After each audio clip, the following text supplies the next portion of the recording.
How two adorable young boys grew to become best friends and eventually a serial killing duo is a puzzle that would take anyone a while to solve. Loren and Wesley, also known as the Speed Freak Killers, were said to have killed over 70 people in their time, including children and infants. Results showed that the duo killed people for the thrill of it and kept at it for over 15 years. Their history as murderers was said to have begun between 1982 and 1985 and continued until 1999, the year they got caught. Welcome back to Twisted Minds. My name is James, and today we will be looking at the case of the Speed Freak Killers.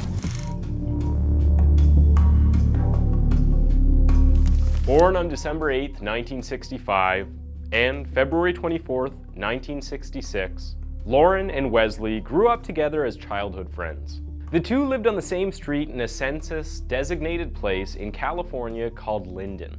Linden was perceived as a small town by many because it had less than 2,000 residents in the mid-1900s, despite being located about 95 miles east of San Francisco.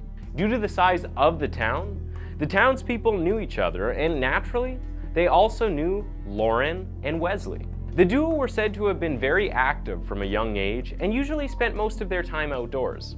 Wesley's father also took them with him whenever he went on his hunting and fishing trips. As children, Loren and Wesley had gotten familiar with the majority of the places in San Joaquin County. However, when the two got into high school, they had a slightly different modus operandi. Although they still spent most of their time in the woods and streams that were in San Joaquin County, they didn't go to these places for some exploring or sightseeing as they did when they were younger. These places became their spots for drinking and doing drugs. These were the kind of things they spent their time on in high school. It was said that whenever they weren't drinking and doing drugs, they would be bullying other students. Loren and Wesley were known as bullies throughout high school. Many people, however, said that Loren was a lot calmer compared to Wesley. It appeared that Wesley was the ringleader of many of the offenses they committed. Interestingly, Wesley also proved this to be true, as he was said to have been accused of sexual misconduct several times in high school. These behaviors continued even after the duo got out of high school. Since their friendship appeared to be waxing stronger, they decided to live together and rented an apartment in Stockton, California. This time, they got fully invested in doing drugs, especially meth, and Wesley also went from sexual misconduct to getting investigated concerning the disappearance of a young teenager in October 1985. Chevelle was a 16-year-old girl, often referred to as Chevy Wheeler, who attended the same high school as Loren and Wesley. It appeared that Wesley was the last person who was seen with the girl before she disappeared. So, he was the first person the police pulled in for the investigation. In the end, the authorities had him released because there was no physical evidence pointing to the fact that Wesley had a hand in the girl's disappearance. Well, that is until about 10 years later, when Loren and Wesley would again be caught for the disappearance of another lady.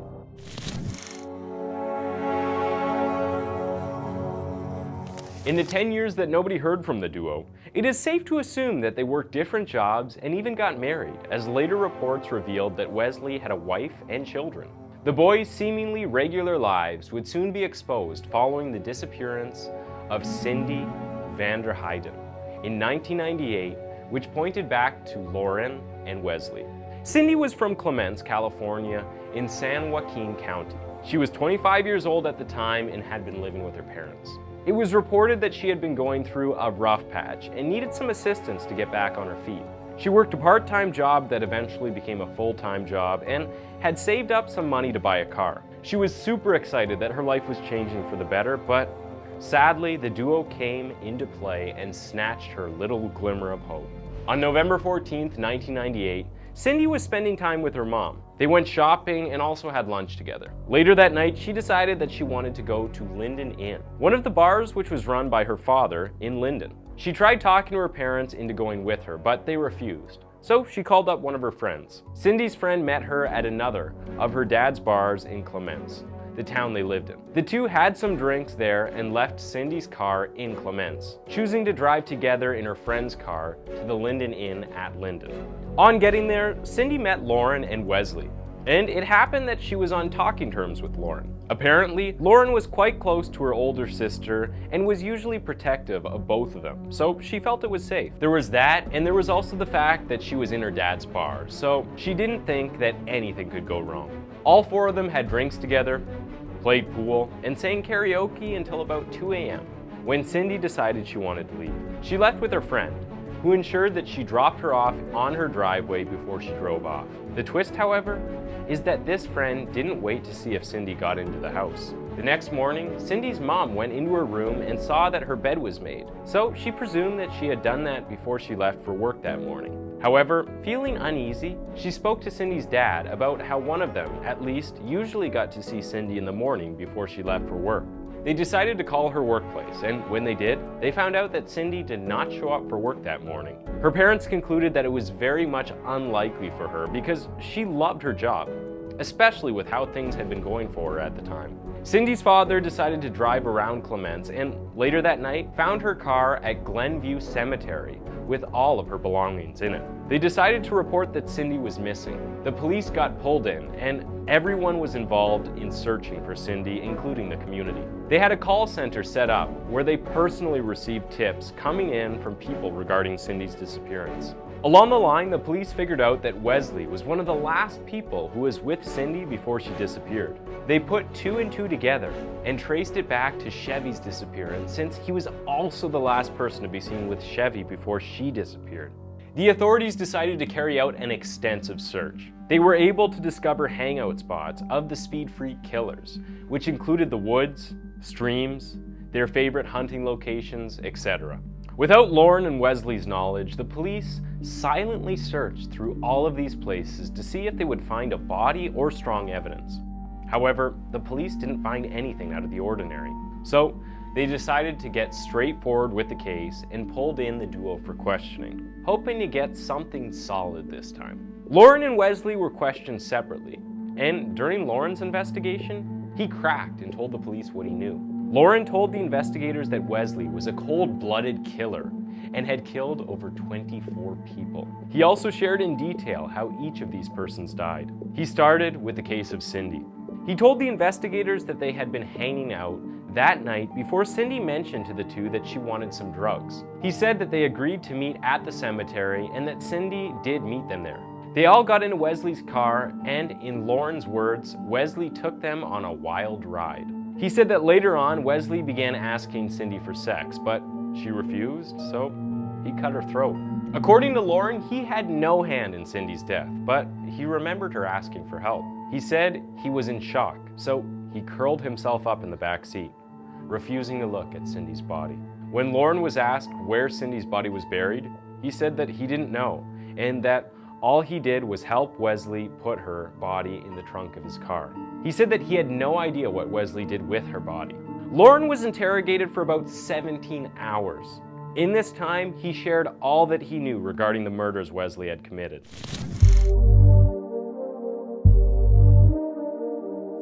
During the interrogation, Loren revealed that Wesley had indeed killed Chevy. He, however, had little information regarding this. He went on to inform police that Wesley also killed a lady whom they were yet to connect to him.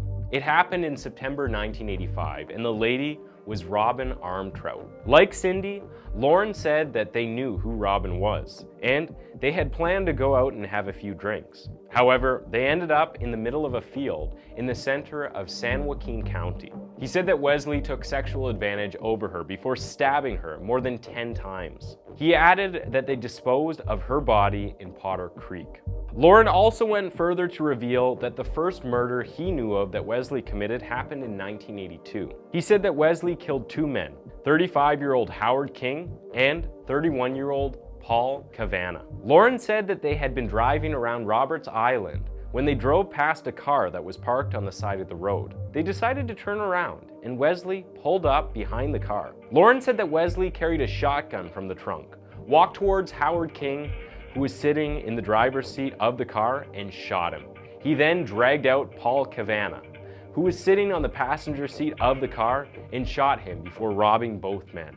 Loren also told the police about another murder he witnessed in 1984. He said that they had been driving down Highway 88 when they spotted a car on the side of the highway. On the driver's seat of the car was 41-year-old Henry Howell, who was apparently drunk and had parked his car to sleep. Loren said that Wesley walked up to Henry and shot him. Again, in 1994, Loren said that they had traveled to Utah to hunt, and while they were doing so, they met another hunter who Wesley gunned down for no reason. The police checked into all of these cases and discovered that they actually happened. On the other hand, during Wesley's investigation, he was mostly quiet. Whenever he spoke, his stories contradicted that of Loren. While Wesley was described as the murderer in all of Loren's confessions, Loren was described as the murderer in all of Wesley's confessions as well. One time, Wesley spoke to a reporter and he said, if Loren can give details about all these murders, it must mean that he's the one that did them. I'm innocent. With everything Loren told detectives, I bet my life there were other bodies out there. In Cindy's case, Wesley told the police that they had a few drinks together, but that she left the bar even before he and Loren did. However, the surveillance camera showed Loren and Wesley leaving the bar immediately after Cindy left with her friend. Also, after the police had Wesley's car repossessed, they ran some forensic examinations on it and found some blood on the headrest and in the trunk of the car. The blood was later revealed to belong to Cindy. The police also searched Wesley's cabins in the mountains near San Andreas and found more blood. At this point, the police had arrested the duo, and charges had been made. Although the police already had evidence, they needed to find some murder weapons too. So they went to Loren's family house and found guns worth over $40,000. In no time, dates were stipulated for the duo to face trial. Wesley went to trial in 2001 in Santa Clara. He was charged with the first-degree murder of Chevelle Wheeler, Cindy Vanderheiden, Howard King, and Paul Cavanna. Although the bodies of the men had been found at the time of his trial, the women had not been found. During this trial, more than 5 women came forward to talk about how violent Wesley was. One of the women was someone who he rear-ended while driving. While she pulled over to try and get his insurance information, he held her at knife point and threw her into his car. Luckily for her, she escaped by throwing herself out of the vehicle. Another of the women was his ex-wife, whom he often abused, a babysitter of their children, and an unknown woman he tried to take sexual advantage of. Wesley was given a death sentence and is currently on death row at San Quentin State Prison. Loren, on the other hand, was charged with the murders of Cindy Vanderheiden, Henry Howell, Paul Cavanna, Howard King, and Robin Armtrout. He was found guilty on 3 counts: Vanderheiden, Cavanna, and King. Loren was sentenced to 78 years in prison. In 2004, however, the convictions against Loren were overturned. Apparently, 3 out of the 4 confessions he gave were forced. So, Loren's sentence was reduced to 14 years. By 2010, Loren was eligible for parole. However, no California county wanted to parole him.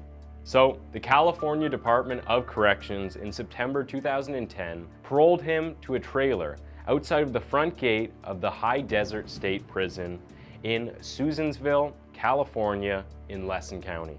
By January 2012, Loren committed suicide after he received a call from a bounty hunter, Leonard Padilla, that Wesley was going to disclose the burial sites of their victims. It turned out that Wesley was angry at Loren for turning his back on him and for getting out early, so he decided to spill the location of the sites they buried their victims in hopes that Loren would be called in for questioning and an eventual rearrest. The burial site turned out to be the California Well site in Linden.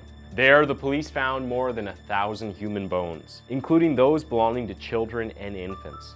By February 2012, the bodies of Chevy and Cindy were found in Calaveras County in California, precisely on a property that used to be owned by Wesley's parents. While the truth about many of the heinous crimes that this murderous duo committed together might never come to light, what we do know is that both Loren and Wesley both played vital parts in the death of many unsuspecting innocents. Thanks for tuning in to Twisted Minds. That was the case of the Speed Freak Killers, and why don't you go ahead and click on one of the 2 videos on your screen for another one of our videos.